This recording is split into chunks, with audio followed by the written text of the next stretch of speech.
بسم الله الرحمن الرحيم اقرأ باسم ربك الذي خلق خلق الإنسان من علق اقرأ وربك الأكرم الذي علم بالقلم علم الإنسان ما لم يعلم అనంత కరుణామయుడు అపార కృపాశీలుడు అయిన అల్లాహ్ పేరుతో ప్రారంభిస్తున్నాను. ఓ ప్రవక్త, పఠించు సర్వాన్ని సృష్టించిన నీ ప్రభు పేరుతో. ఆయన పేరుకుపోయిన నెత్తుటి ముద్దతో మానవుణ్ణి సృష్టించాడు. పఠించు, నీ ప్రభువు పరమదయాళువు. ఆయన కలం ద్వారా జ్ఞానం నేర్పాడు. మనిషి ఎరుగని జ్ఞానాన్ని అతనికి ప్రసాదించాడు.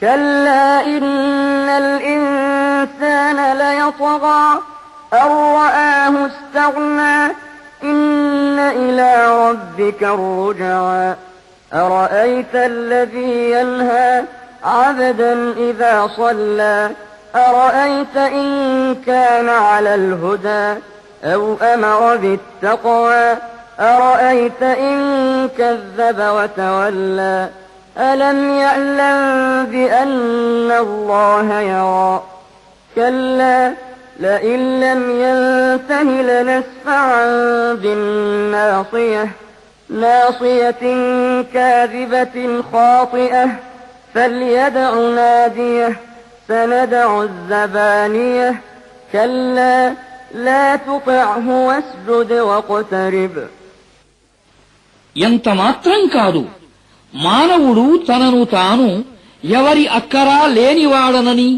సర్వస్వతంత్రుడనని మితిమీరి ప్రవర్తిస్తున్నాడు. అయితే చివరికి అందరూ నీ ప్రభువు వైపునకే తప్పనిసరిగా మరలిపోవలసి ఉంటుంది.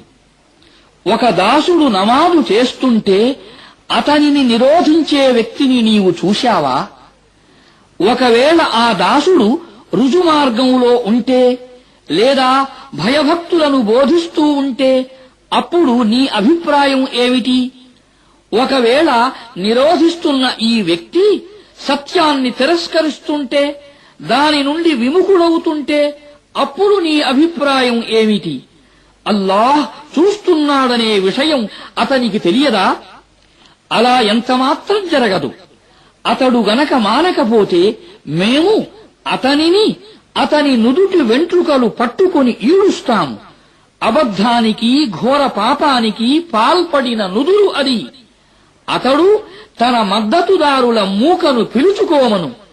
మేము కూడా మా శిక్షించే దూతలను పిలుచుకుంటాము.